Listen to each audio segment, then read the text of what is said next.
He's pretty mentally weak in the ring. You know, as soon as things don't start going his way, Yeah. he starts to crumble, and things aren't going to go his way. So I think he's going to crumble. Yeah.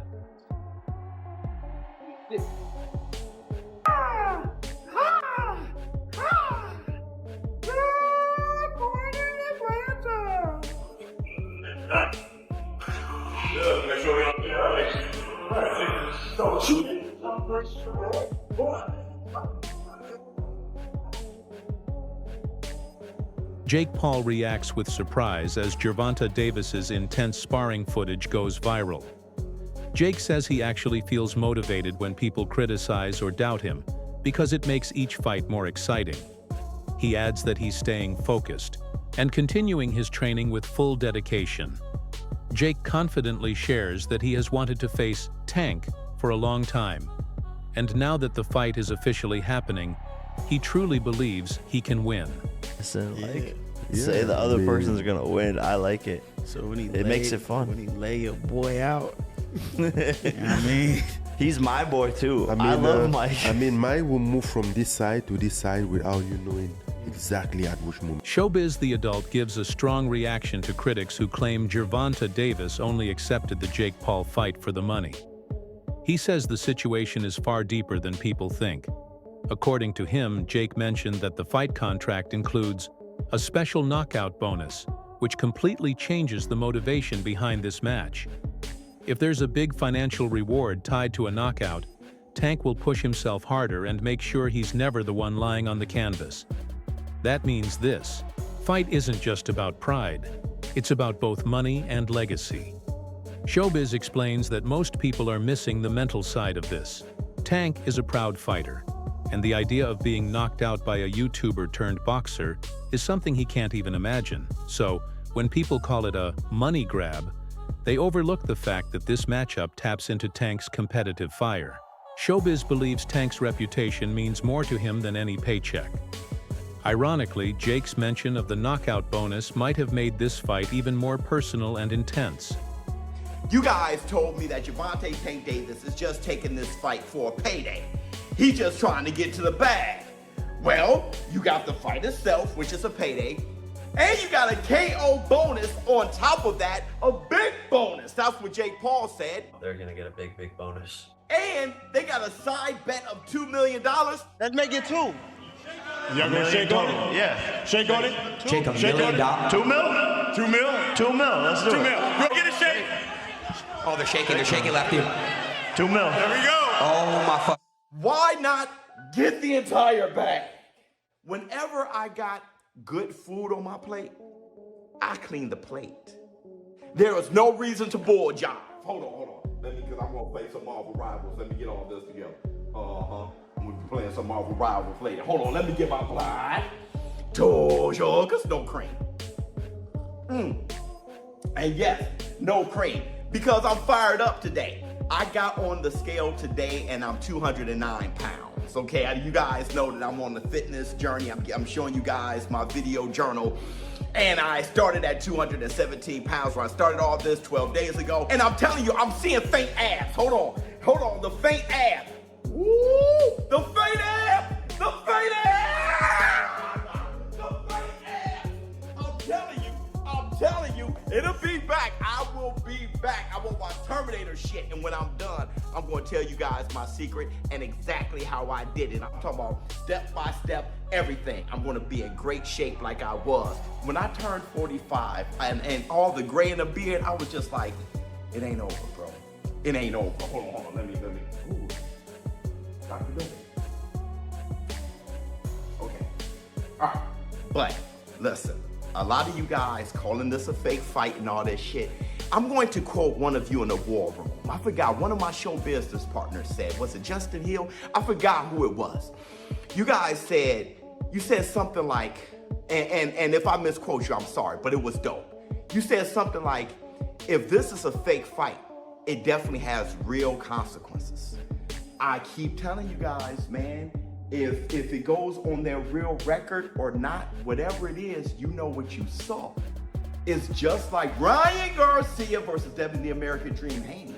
Devin Haney is still undefeated, but we know what we saw. You cannot erase what we saw. If Jake Paul knocks out Tank Davis, there's some real circumstances. The shit goes viral, and I'm going to lose $10,000. Jake Paul isn't just going to win in this exhibition, but he's also going to get a knockout bonus and an extra $2 million. Robert Garcia approaches the situation with the perspective of a veteran coach. He says there's nothing technically wrong with Tank taking a fight against Jake Paul. It's his career and his choice. However, Garcia feels the timing is what makes it questionable. He explains that legends like Mayweather, Tyson, and Pacquiao only turned to exhibition-style bouts after they had proven themselves, built legacies, and earned major titles. Tank, on the other hand, is still in the prime of his career. Fans still expect him to take on big-name opponents that define greatness, fights that silence critics and build history. According to Garcia, the issue isn't the fight itself, but what it represents. Instead of continuing his journey with top-tier fighters like Shakur Stevenson or Devin Haney, Tank has chosen an entertainment-based fight with Jake Paul. To Garcia, that feels like skipping a chapter in his boxing story. He believes Tank is talented enough to earn respect the right way, but choosing flashy events too early could damage his legacy. In his view, this matchup feels premature, more of a show than a genuine step toward greatness. The contest before something like that, but I don't know, what's your just take on the whole thing? I'm not very interested in it. That doesn't excite me. I know it's going to do really good numbers. I know they're making a lot of money, which is good for them, good for Tank, because in boxing that's what everybody looks for. I think it's, the good thing is they announced it as an exhibition, which is, I'm okay with it. Everybody does it. Mayweather has done it. Ali did it. The only thing, my personal opinion is Tank, they all did it when they had already accomplished so much. They already did so much. Mayweather did everything in boxing and accomplished everything. Muhammad Ali did the same, and many others that have done it. I think Tank never gave us the fights that we really wanted. Never really gave us those challenges. He never really challenged himself. He didn't give Rhodes that rematch, which he should have. Mayweather did it when he had a hard time with Maidana and Castillo. Right away, he did the rematches to prove everybody wrong, and look at what he did. He beat him clearly. So Tank should have done the same. He didn't. That I could criticize, but then at the end also, if you're making 30 to 50 million, I don't even know what he's making to fight, to have an exhibition against just Jake Paul, I would have asked. I would do the same. No one would say no to that, right? If I had one of my fighters get an offer to fight a big celebrity, a big YouTuber for $20-30 million, I would probably do the same. So I don't blame him. It's boxing. At the end of his career, 20 years from now, nobody's gonna care how many belts he won or who he fought. Bernie, the boxer. Thaw doesn't hold back in his response. He laughs at those who say they're happy Tank is making money, claiming they're missing the real point. Tank isn't struggling financially. He's already one of the highest paid fighters of his generation. Bernie says fans don't care about a fighter's bank account. What they care about is competition, skill, excitement, and rivalry. He argues that real boxing fans watch for great fights, not for financial success stories. Bernie also shifts attention to another matchup, saying that if Lamont Roach manages to beat Isaac Pitbull Cruz, that would be a major storyline. Pitbull has been seen as Tank's toughest opponent, so if Roach defeats him, it could raise serious questions about Tank's position and performance. Bernie insists that Tank needs meaningful fights to maintain respect in the sport. Big money. Fights like this one with Jake Paul might bring in cash, but they don't build legacy. And for true boxing fans, legacy is what matters most. With Tank, and it's I kind of don't really care about the fight no more. Starting to lose a little steam. But I'm saying, if he stops Pitbull Cruz, right? Don't you think that people would want to see, Lamont and Tank more due to the fact that, Tank had a hard time with Pitbull? No, I think people just want to see Tank versus Lamont because Lamont, he had a hard time with Lamont. It's just like Devin Haney and Ryan Garcia. People just like controversy. People just like, you know what I'm saying? So people like to see finished business. You know, they don't want to leave it unfinished. And that's what the intrigue is. They want to people want to see finished business. So, you know what I'm saying? I think that's the intrigue of the fight. And it doesn't make no sense why they taking so fucking fight, you know. Everybody keeps saying that Tank getting the money, but is we getting the fucking money? Is we bidding there for the fucking money? Is he gonna give us some of the money? Are we waiting on him to feed us any bit? No. I want what I want. Fuck that. I'm selfish. I'm a fan. I want to see the fucking fight. I don't want to see no fucking circus. You know what I'm saying? So for everybody saying, oh, he get back, who gives a fuck? I hope he already rich as fuck. He already won 30 million in the last fight or something. He got more money than I'm ever gonna have. I don't give a fuck. I want to see the fights. I'm a fucking boxing fan. I want to see a fucking fight. I don't want to see no fucking farce. Fuck.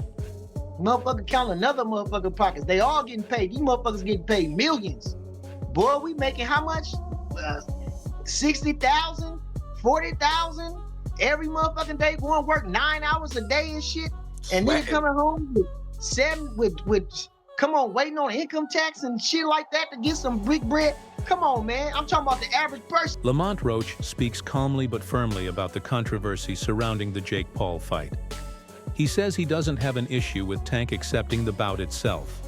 Any fighter would be tempted by such a big opportunity, but he criticizes the way it was handled.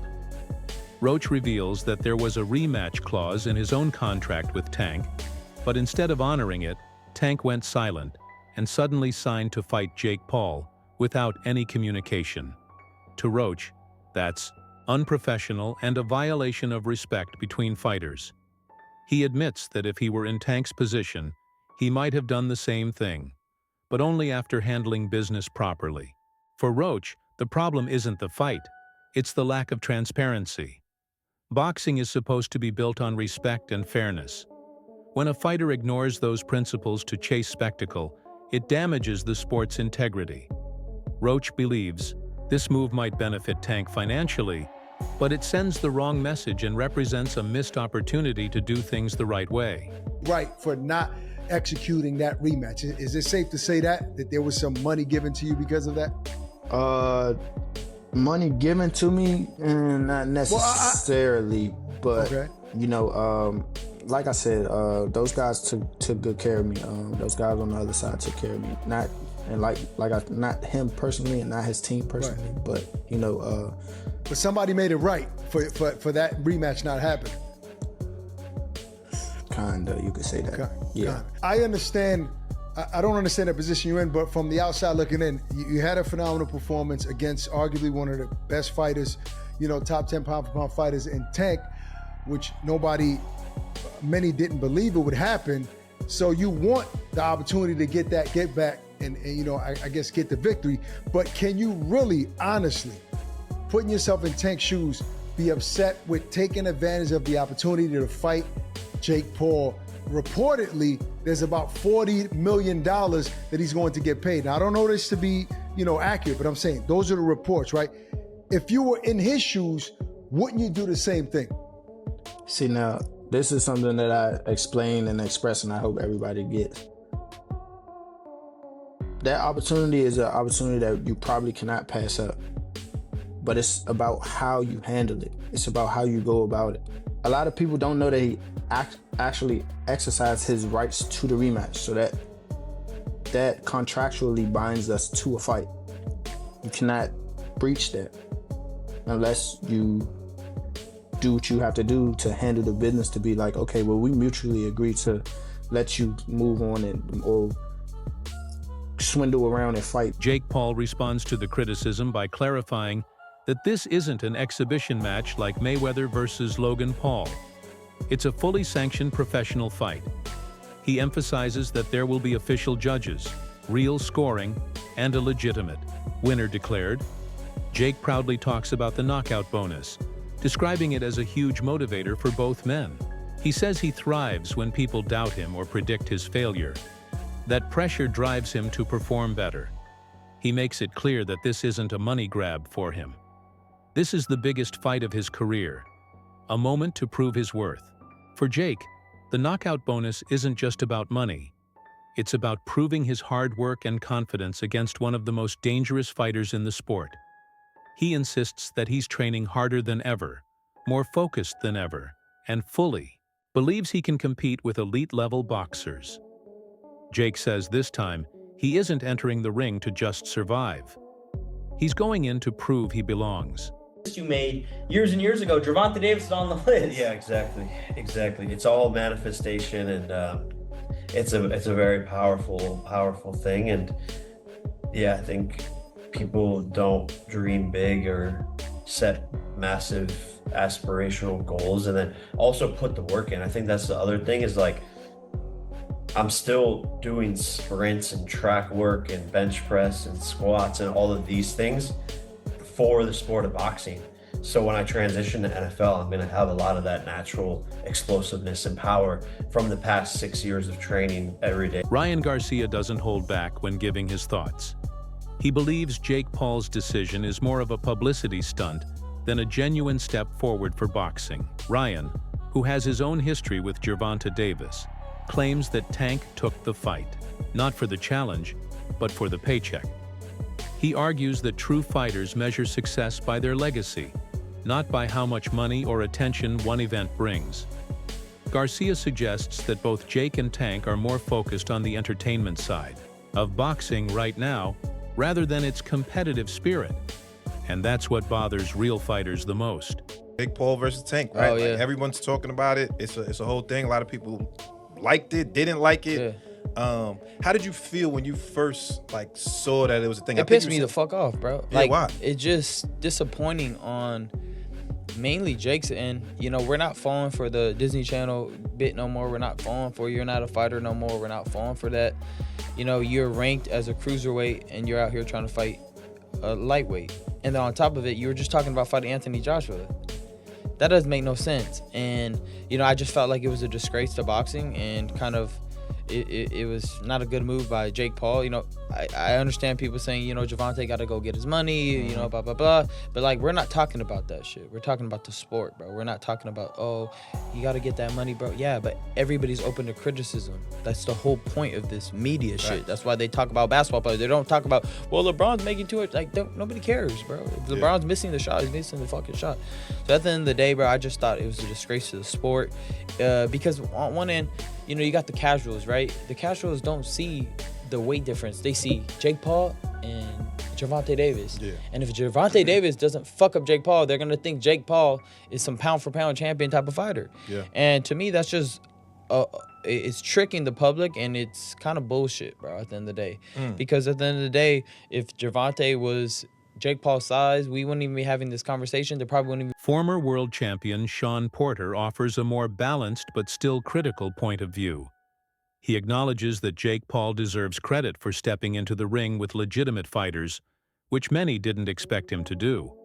However, he also says that most of Jake's opponents see him as a financial opportunity, not a real rival they want to test themselves against. This trend has followed Jake since his first pro fight. He's famous, but fame isn't the same as respect. Porter believes Jake has genuinely improved as a boxer. His conditioning, discipline, and technique are far better than before. But in boxing, real respect comes from years of fighting and beating elite competition. Porter explains that the boxing world values legacy, heart, and consistency. Jake has made progress, but he still has a long way to go before earning the kind of admiration reserved for the sport's best. I like when it's all said and done and when you guys go off, they go into the next man. So if y'all can make a big payday, go get that payday. The sport of boxing don't love you. That's the problem with this sport. It's like what Jake Paul did, man, it's crazy, but people getting paid off of it. Yeah. So if he can call any one of y'all out and y'all can get that payday, I say go get it, baby. You know, I'm not mad at it. For me, and I'm not mad at this move at all for Tank Davis, but I think when it comes to boxing fans, there's an essence that comes with this sport, and it's an essence that hasn't been lost. Comedian and boxing fan Earthquake adds humor but also surprising accuracy to the discussion. He points out that fighters with heavy, muscular builds often look powerful before the fight. But that advantage fades once the rounds start. Big muscles can slow a fighter down, drain stamina, and make their punches lose rhythm. He says this might be Jake Paul's main issue against Tank. While Jake's physique gives him punching power, Tank's timing, experience, and ring IQ could easily expose that weakness. Earthquake explains that boxing isn't about who looks stronger. It's about endurance, patience, and rhythm. He predicts that Jake might start off strong, throwing heavy shots. But as the fight goes on, Tank's calmness and stamina will shift the momentum. He finishes by reminding everyone that boxing isn't a bodybuilding competition. It's a test of lungs, heart, and mental control. You're a boxing fan? Totally. Okay. Tank Davis and Jake Paul in November. According to betonline.ag, Jake Paul's the underdog at plus 139. Gervonta Davis is the favorite at minus 180. So he's the favorite almost 2-1. Right. What do you think will happen in this ring? I don't know, but Tank should beat him. Tank should beat him, but Tank is smaller. And usually in boxing, you take the bigger man, but then again, Terrence Crawford killed that when he beat Canelo. They're the same weight. Yeah, they was at the same time. weight Well, at the no, time. maybe a little bit different after they rehydrated, but they weighed in at the same weight. There's a 30-pound difference between Gervonta and Jake Paul. Jake Paul had to lose like 30 pounds to get down to like 195. And Gervonta, I think, is like 160. Gervonta all the way up to 160. Oh, well, hold on. Gervonta. 160. Oh, maybe I'm wrong. Hold on. No. 133.8. Yes. Oh my God. Yes, he 133. It's a 60-pound weight difference. Yes. 60 pounds. Yes. That wraps up today's video. Stay tuned for more updates, analysis, and reactions as the Jake Paul versus Gervonta Davis fight continues to unfold. Until next time, thanks for watching.